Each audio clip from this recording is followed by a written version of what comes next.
emissions, but in a victory for the president. The court today ruled in favor of the Biden administration's efforts to shut down the Trump remain in Mexico immigration policy. We're going to have a reaction on that straight ahead. Also coming up, it is now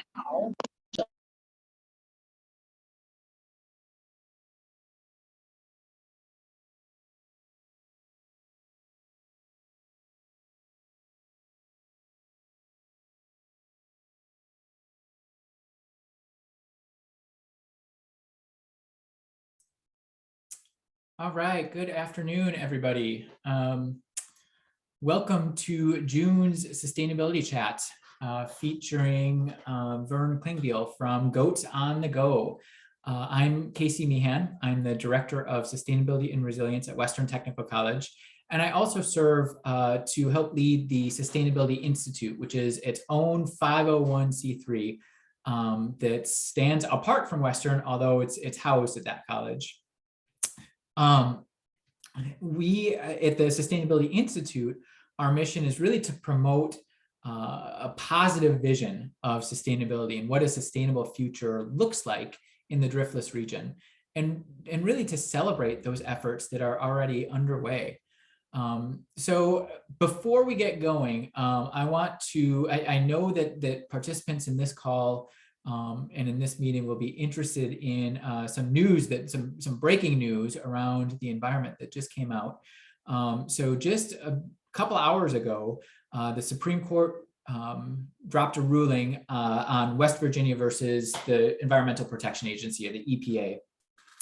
And the question that the court was considering was, does the EPA have the authority to issue sweeping regulations concerning carbon emissions, particularly from power plants in the energy sector? And unfortunately, for those of us who, for the planet and for the health of people, the court came down on the side of business interests and really chose business over human health and the planet. So the court decided that the EPA does not have the authority to issue really sweeping regulations on carbon emissions, and instead decided that Congress needs to be the body that offers and puts forth very clear, direct orders to executive agencies about major political and economic issues. So again, for people and for the planet, that's pretty troubling news. It's something to pay attention to. The legal analysis that comes down from this in the next couple hours and couple of days and weeks will be really interesting. I think it's going to be far-reaching, but certainly something to keep an eye on. Those of you that are concerned about where we're heading as a planet, especially given the lack of function within our Congress. So just that they'd be able to decide anything in a sweeping way is fairly scary. So anyway, something to keep an eye on. However, we are here to look at some positive things with sustainability and what we as individuals can do to influence those people in power to keep kind of moving in the direction we need them to move. So a few things here just to make our chat run smoothly. Please keep your microphones and your cameras off.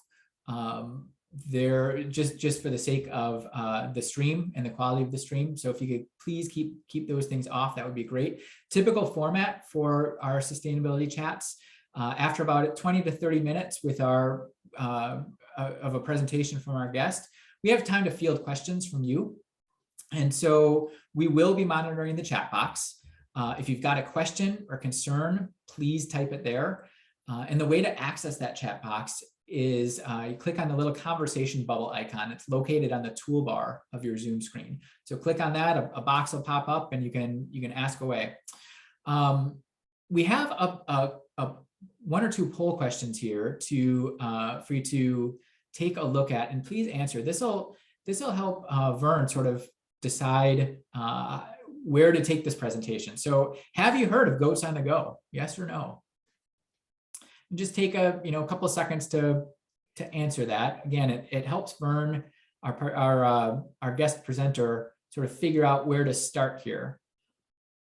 And it looks like most people have answered. It looks like about 2/3 of you have not heard of Goats on the Go, which is great. you are in the right place. Fantastic. So our work here at the Sustainability Institute is guided by the UN Global Goals. And that's just a plan, a worldwide plan to address some of the world's most challenging problems, like climate change, like inequality, like hunger, and to address those by 2030. And these goals work symbiotically. So each one can help with the other ones if done mindfully. Now, today we're going to be talking with Vern Klingbeil, and he is he runs Trempelo Goats on the Go. So Goats on the Go is an environmentally friendly way of managing the land that uses natural practices to regenerate the landscape. So we know that invasive species right now are choking out native species. And lo and behold, goats can actually help with that. So they help with goal number 15 of the UN Sustainable Development Goals, which is life on land, promoting healthy life on land. Not to mention, not only do they get rid of invasives, but their manure that they leave behind actually creates better soil. They also help with clean water, goal number 6. So by removing these invasive species without using pesticides and herbicides, that actually keeps our water clean. And we know that there's more and more sort of an increasing problem with water pollution, especially in the driftless area. So this is one way of keeping our water clean.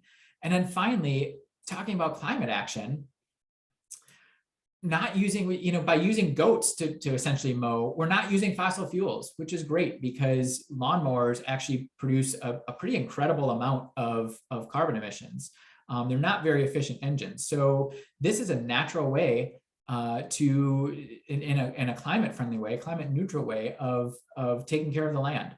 So this really does help with climate action. And not to mention, these goats are just cute, right? So not only are they sustainable, but they're just darn cute. So with us today, we've got Vern Klingbeil. He's the owner operator of Goats on the Go, Trempelo. Goats on the Go is a franchise that started in Ames, Iowa, a number of years ago, and now they're nationwide. However, I was sort of interested to learn that the most dense concentration of Goats on the Go herds is right here in Western Wisconsin, Eastern Minnesota, kind of Northern and Central Iowa. So we're like the epicenter of this, of this movement, which is really, really cool.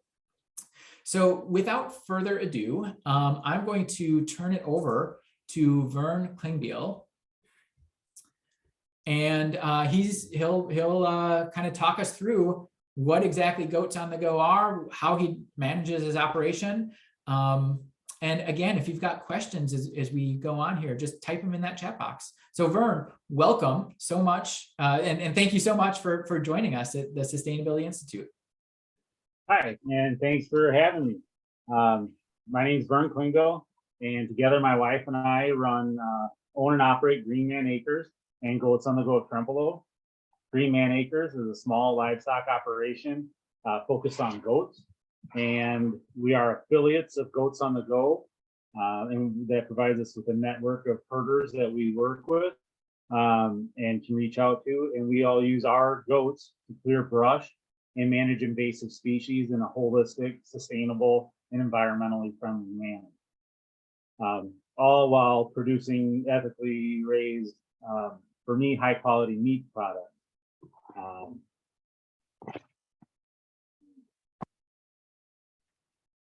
Get my presentation started here.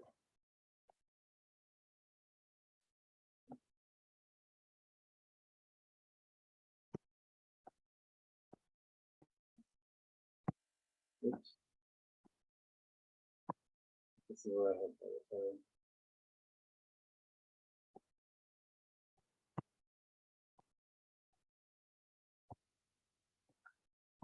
I'm sorry. That's okay. You were in the right spot with slideshow and then start from the beginning. So if you go up to slideshow. Thank you. Yep. Okay. The Goats on the Go offers a vegetation management solution that you can get excited about. we use goats to control our brush and invasive species. And the problem is invasive or nuisance plant species and out of control vegetation. Our goats love the invasive thing, brush like honeysuckle, buckthorn, and garlic mustard, prickly ash, poison ivy, burdocks, the list goes on and on. Goats prefer to eat shrubby and leafy vegetation. This is a little bit of out of control vegetation. It's so dense you can't even see the house beyond the trees and that. And some of the conventional answers to weeds and vegetation, as Casey mentioned, some of the problems with them are chemical herbicides, which introduce harmful chemicals into the environment. The mechanical means and manual labor and doing nothing are also options. So chemical herbicides, they release these toxins and waste products into the environment. Unintended exposures and non-target species are harmed by them. They're potentially dangerous and expensive. Potentially dangerous to landowners and kids and pets and animals. They're expensive to apply, and they all require a re-entry period after use.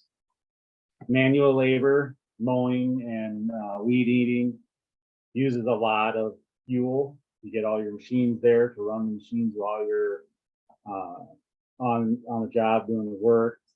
The 1 hour of mowing can release the same emissions as a 100-mile car trip. And an estimated 17 million gallons of gas are actually spilled while filling mowers and equipment. So another wasteful practice. So our better solution would be our goats.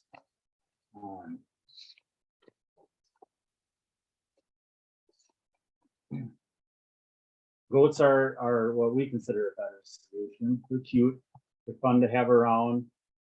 They're relaxing and entertaining. I could sit and watch goats for hours. I sit and watch them. This one here has stripped the bark up off this elm tree. They not only eat the leaves and the vegetation off of it, but they'll strip the green cambium layer of the bark and eat that and kill the tree almost instantly.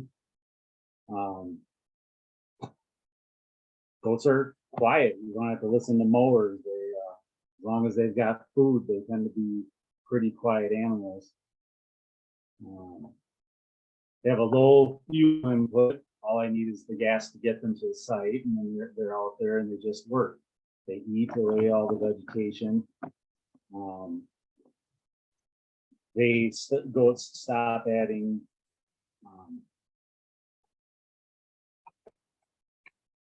they have shrinking seed bank. You can see here in this picture where they have been on the left side, and on the right side they just let them into, so you can really see a difference from where they were to where they are going to. But goats do a great job at managing as land managers. They reduce the seed bank that goes into the ground, so they actually eat the seeds. And because of the goats' anatomy, they're extremely efficient little munchers. Only 20% of the seeds they ingest pass through the gut and pack, and only 2% of those seeds are viable. Whereas a mowing operation cuts the plant, and all those seeds lay on the ground and germinate in future years.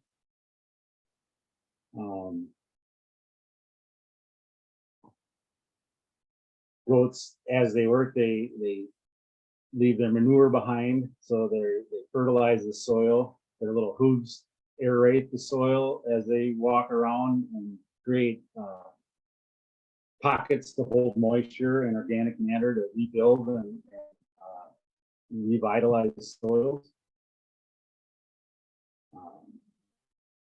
Goats are xalotrophic, is they eat woody vegetation. They're browsers who prefer to eat brush, broadleaf weeds over grasses. Here's a one before picture.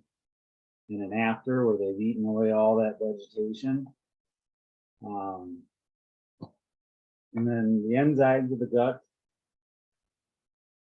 allow the goats to eat plants, allow goats to eat plants that are otherwise toxic to other animals.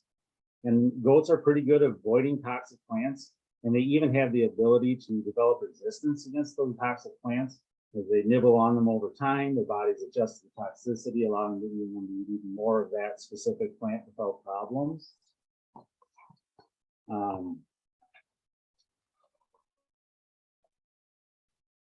So that these are some of my goats on the job, and you can see they work those trees and strip the bark. This is a before and an after in that area. More before and afters that the goats do. My job is really just to manage the goats. They do all the work.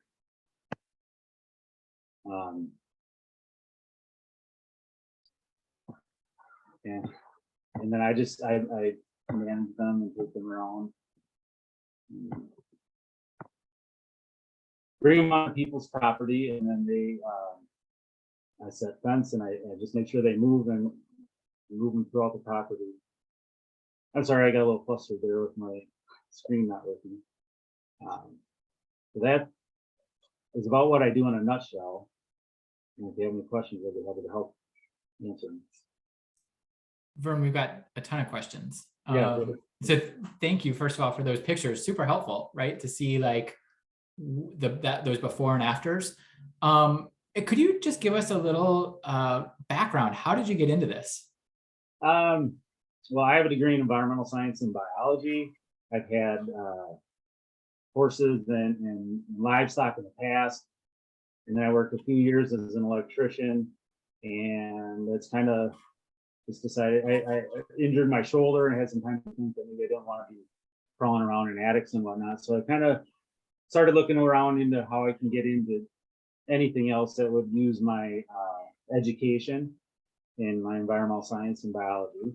And then my agricultural desires, my daughter got a horse and we needed a place to put it, and everything pretty expensive. So the only way I could figure I could put a horse up is if I could find land that I could make money on at the same time. And then going through the process of what animals to raise or anything, I came across goats as being they're highly profitable pound for pound. You don't need the land space to raise like you would cattle. And then when I found goats on the go, it seemed, well, that's the way to go, because now we've got my meat production for goats, and I can use them during the summer and fight invasive species. And it just kind of seemed like a great way to tie all my interests together. And do they require supplemental feeding at all, or is this it? Like This is it. They are strictly on browse for feed. I do give supplemental minerals. So they have just a loose mineral feed that they can get when they take when they need. They're actually pretty self-sufficient animals. They know how to self-medicate with their minerals. So if they get a little something they shouldn't have, they can go and balance it out with minerals. So they always have access to water. They always have access to minerals. And then I put up a portable fencing to keep them in the area that I want them to be. So that was there's a question in the chat right now that sort of gets around that self-medicating thing. Do the goats know to avoid the white snake root, which causes milk sickness, or do they eat it and don't have a problem with it? I don't actually know specifically on that one plant. I'm actually pretty new to goats, so I'm learning quite a bit as I'm going. I do know that they do a pretty good job of staying away from plants that they shouldn't. But obviously, if you get in a spot that's all there is, then they'll start eating. But they're pretty intuitive animals.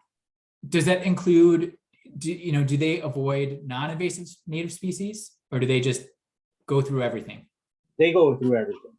They will eat. They'll eat native. They'll eat non-native. They don't discriminate. They don't know which is which.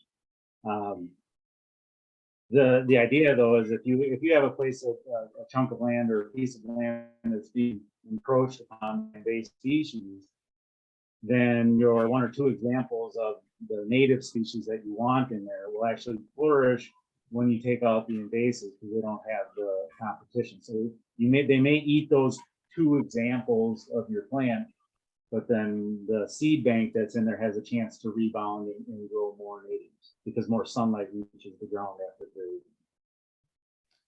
Vern, could you give us a little, like, just what does a day in the life of this, of your job look like, right? So like, give us a sort of an overview of the process. So you bring these goats to your client, and then what?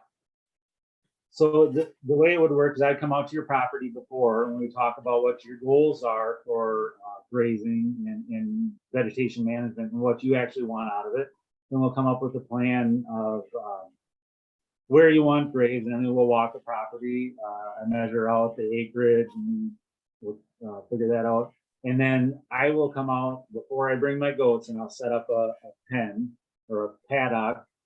And I use an electro net fence. It's about 35 inches tall, and each fence row is about 160 feet long. And you just chain them together. And we keep our goats into about a half-acre paddock, so you have a high stocking density of goats. And they kind of are a little more competitive eaters, where when they're all in there, they figure everything's going, so they all eat it right away.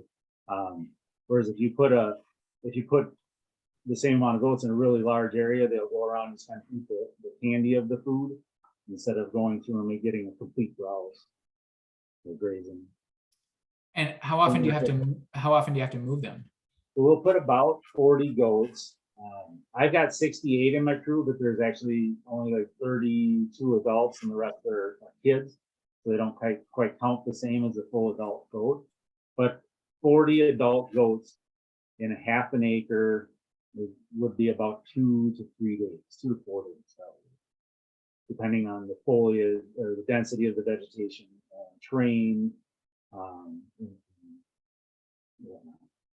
And how big, like, so about roughly a week then per acre? That'd be about right? Yeah, well, yeah, it's anywhere from 4 to 8 days. Yeah, okay. And how big is could you tell us a little bit about your typical client?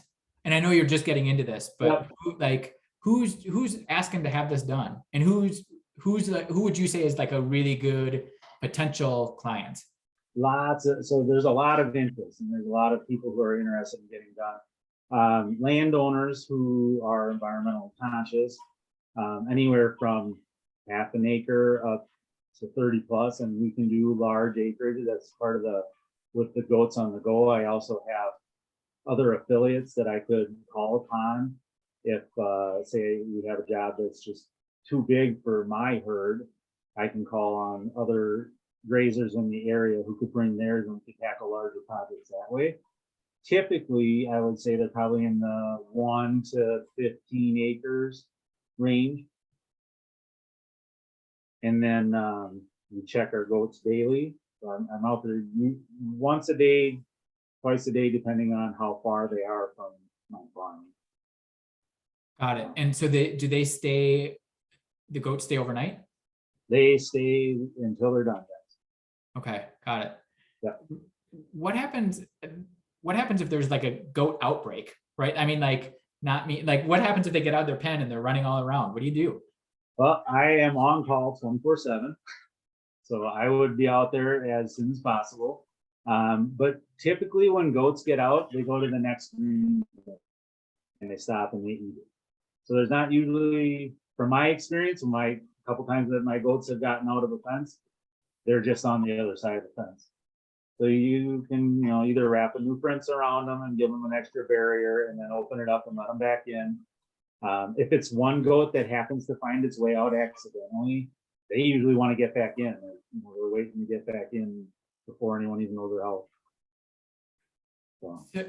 So there's a question in the chat here about just asking for you to expound a little bit on the seed bank and that idea. So do the goats root around in the soil and eat the seeds?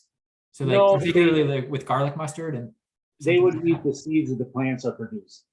They're not going to really dig in the soil and find seeds, but there won't be any new seeds added to the seed bank when goats graze, or very little, a minuscule amount. The way their mouths are designed and triangular, they're really good munchers, and they, like I said, they can eat, or they only about 20% of the seeds that they ingest come out intact. And then with the enzymes in their guts working on those seeds, only 2% of those 20% are in a viable seed. So what comes out in the manure is really minuscule amounts. So let's talk a little bit about the manure. Is that I guess, like, have your clients found that to be a problem? Is it stinky? Is it like, how does it I guess, what's their reaction been to it? It's nobody's really had any sort of negative reaction. There's been a couple comments that there's poop, but usually you're in an area that's pretty overgrown anyway. So by it's just deer droppings is about what it's equivalent to, you know, and it's not a moist or even smelly manure. It's pretty dry. And Got it's a it. cold manure. It can go right on the ground. You don't have to worry about it burning plants or anything. So. And then, I mean, I'm assuming that then actually helps the natives and the things that you want grow. Yeah. Right. Yeah. Okay. Which invasive plant species do you have the most success with? So, you know, after the goats go through and do their grazing, which species show the most reduction and the least grow back?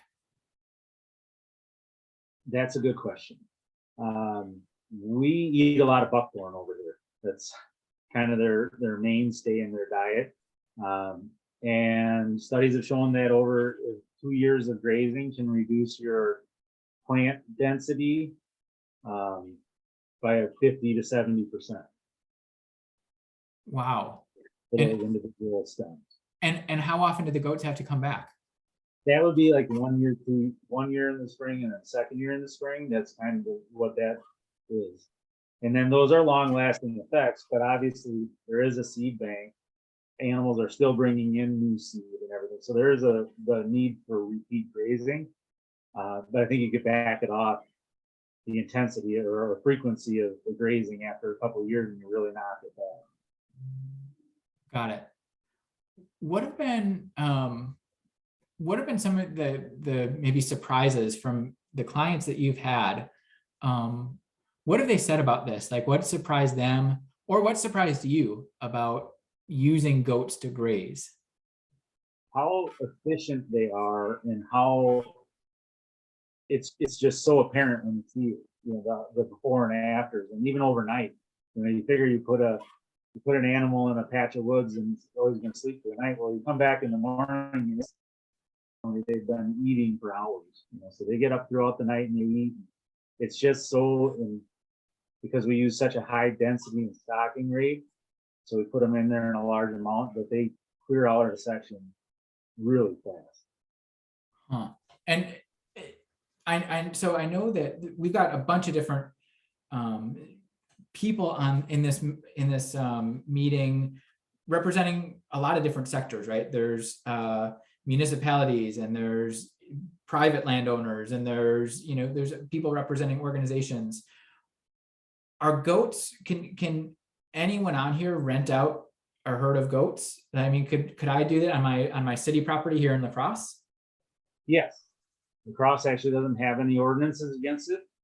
So if you had overgrown brush in your yard, you could use goats to chew them down and eliminate them. Some smaller areas, like I'm in Trempolo, the village of Trempolo has an electric fence ordinance right now. I actually went to the town meeting and we're getting that changed, but I will be able to graze within the village limits by the end of summer. So I can take care of something like the Little Bluff interpretive trail that's right here in Klingbeil on Highway 35. That will allow me to graze that and open up for the village itself to hire for parklands and other things, which is another big customer base, county, city, state parks. In some areas, airports are hiring goats and other things to manage and just take down that vegetation. Solar grazing with sheep is something that we can get into too. So solar fields is another potential grazing opportunity. Oh yeah, tell us more about that. So we would use sheep for the solar grazing, but basically a solar field already has a fence around it, and then you put 10 or 12 sheep in there for the season, and they keep the grass down without having to use manual weed eaters, because that's what it would be around every solar post. You'd have to go out with the weed eater, so you can't even use a big mower to mow a field. So it's pretty costly to maintain the vegetation in a solar field. And But we can do it a lot cheaper and a lot more efficient. I was just gonna say, why use sheep other than, Sheep you know, don't why climb on- sheep over goats? Goats will climb on the solar panels. Goats will climb on everything. Got it. And Yeah. I can imagine you don't want your goats on solar panels. Yeah. The solar panel people don't want it. Well, right. Got it. Could you talk a little bit about, we were talking about potential clients. Is this something that you would recommend for people to get for, for example, I hate mowing. I absolutely hate mowing my yard. And it's just typical lawn, right? Sure. Is this a good solution for my yard or not? Not for long, no. No, they're not. They prefer to eat brush. They don't really eat the grass. And then when people like their lawns manicured, they usually like to pick a height that they like it at. And like a goat will eat it right down to the roots, basically. They'll nip it right off at the ground, and you just wouldn't. It's not a practical lawn service. Got it. And what happens? What happens with your goats at the end of the season? I'm gonna keep as many as I can afford to. I have to be able to feed them through the winter.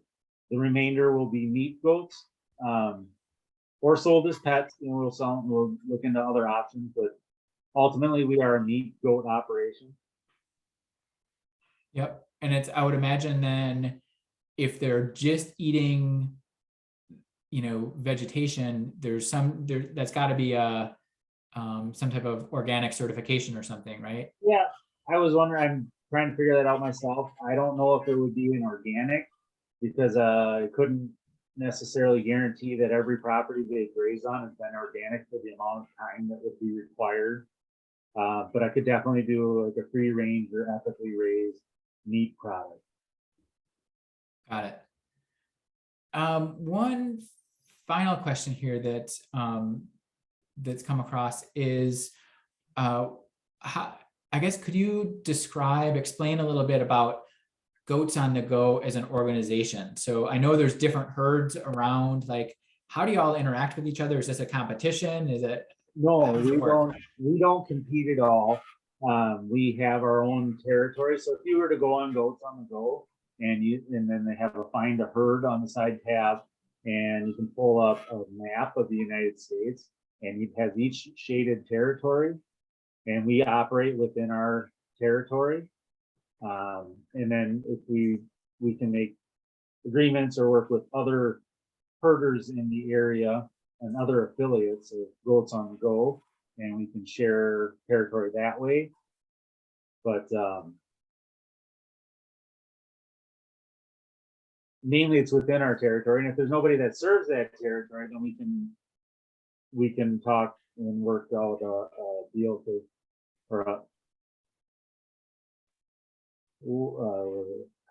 work it out so that we could get you service if you need it. So with the Goats on the Go, then there were nationwide, I think there's 60 or so affiliates. And then we collaborate and work together, share ideas, learn from each other's mistakes and successes. Yeah. So Vern, if you could in could you just give a final sort of pitch? Why should somebody contract out with Goats on the Go? What makes this? Yeah. I would say that Higher Goats on the Go, we're a holistic, sustainable, environmental, and friendly vegetation management system that you can get excited about, and they can really make an impact without all the pesticides and fertilizers and everything else that goes along with the traditional means of or conventional means of control. Awesome. And just, I would emphasize again how stinking cute they are and fun they are to watch. Right, I could watch them for hours. Oh my God, my oldest son is now like, he's goat crazy, and it like these are animals that have like literally changed his life as far as just, they're just so entertaining, and I'm amazed at the personalities that they have. Each goat is just full of like personality, which is, it's really cool to see. They're smart little buggers. Yeah. And they learn from each other. Yeah. But the great thing, I guess that's one other thing, is that they do learn over time what they can and can't eat. So when they encounter a new plant, one of them will test it. You know, it'll be a long time before any of them will touch it, and then one will test it, and then maybe two or three, and the next thing you know, all of them are eating. But it really takes that herd knowledge, and then they pass that on to their kids. So over years, my herd and our herds as grazers, they get better at what they're doing. Nice. And you said you've got about 60 right now? 78.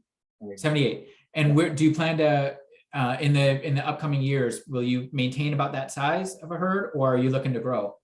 I'm looking to grow. I would like to grow to where I could tackle projects and have a couple hundred goats out doing fish and wildlife project, large acreage, and still be able to take care of some of the smaller projects that come out, you know, that I'm doing now, and run several herds instead of just one.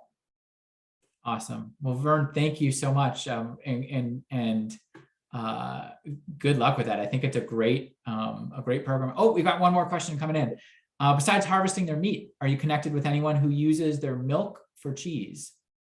I am not personally. I do know some of the grazers and Goats on the Go do run dairy herds, and they milk their goats, but we don't milk our goats at all.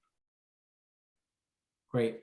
And I also want to call attention to Brandy, who is in this meeting. And she said if she's more than happy to help answer questions as well. Brandy's an affiliate Goat on the Go herd operator in La Crosse and Monroe County. So Brandy, do you have, or I'm sorry, Brandy, do you have anything to add? No, actually, I think Vern's doing a pretty good job. Yeah, he had mentioned earlier that as affiliates, we don't actually compete, but being right next to each other, we do help each other out quite a bit. That way the customer is assured that they get what they need. So Sure. It's a good system. Yep. Sure. And Brandy, what type of clients do you typically work with? My territory is basically La Crosse and Monroe County. I've been doing this since 2019. And the large majority of my customers seem to be on the south side of La Crosse, people who have built in residential neighborhoods right on the edge of the bluffs. Basically, they can't get in to mow their lawns or anything. So buckthorn and honeysuckle have pretty much taken over. That's mostly who I work for. Got it. All right, I'm not seeing any other questions coming through the chat at all. If any last minute questions come up, feel free to type them in. Otherwise, I want to thank Vern for taking the time to spend with us. This is such a cool out of the box way of thinking about sustainability, right? And actually using nature to help heal nature, right? Instead of the hubris of humankind thinking that we can go in and overpower something with chemicals and other things. let's use the way that nature's, evolved to solve some of these problems. So if you enjoyed this, and again, Vern, huge thank you here. If you enjoyed programming like this, hearing about Goats on the Go, hearing about other sustainability issues, please do consider becoming a member of the Sustainability Institute. We are not, we are able to give free programming like this because of our members. And so I'd really like to say a special shout out to our advocate members, Lynn and Todd Huffman, Western Technical College, and Lee Rosh. But really, membership is what makes us able to do what we're able to do. So if you feel comfortable doing so, please do consider becoming a member of the Sustainability Institute. It's really easy. Just go to the website sustaininstitute.com, and you'll see right at the top, there's become a member or donate. You can click either one of those buttons and it'll give you step-by-step directions and find a level that you're comfortable with. And please do support us. That would be wonderful. One other thing here to call to your attention, the 2022 Regional Read Program between La Crosse and I believe La Crescent in Winona. It's going to focus on climate change in the Coulee region. And so that's the regional read itself is going to run from August through November. So this is just sort of an early plug. It's going to provide programming that gives a greater picture of how climate change is actually affecting us right here in the Coulee region. And we're going to be reading the Barbara Kingsolver book, Flight Behavior. Now, you absolutely do not have to read this book to participate in any of the programming that goes along with it. This is just going to be the book that sort of that serves as sort of a common entry point into climate change. So we're going to have programming that includes in-person and virtual presentations, hands-on and interactive activities, small group book discussions, lots more details coming soon. It's not quite up on the library's website yet, but just keep your eyes on lacrosselibrary.org/events for information on that. But it's something that we're really looking forward to is getting a sort of a regional discussion about climate change. So finally, there's a survey here we would like you to just take a couple of questions. It's a couple of seconds to answer. It's 4 questions. Just helping us understand how we're doing with our programming here at the Sustainability Institute. So as we close out here, if you could take just a few seconds to answer this.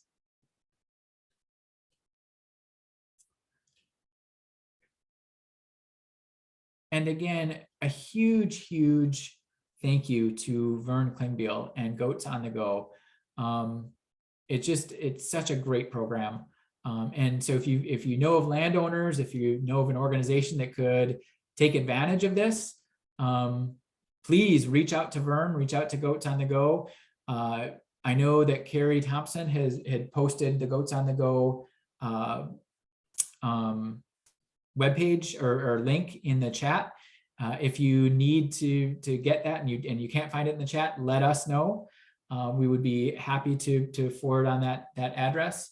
Again, thanks for attending for everyone here. And next, you can also find this recording will be on our website in the next couple of days at sustaininstitute.com/spotlight. So you can always check out this recording and get some of the resources within the next couple of days from our website. Please consider joining us for our next sustainability chat. That's going to be late August, so a couple months out. And that's going to focus on Mayo, and they're building a new hospital right here in La Crosse and incorporating lots of really interesting sustainability features. So we'll be speaking with folks from the Mayo team and learning a bit about that hospital. Thank you everyone for joining us, and have a wonderful 4th of July weekend and a great summer, and we'll see you back here in August.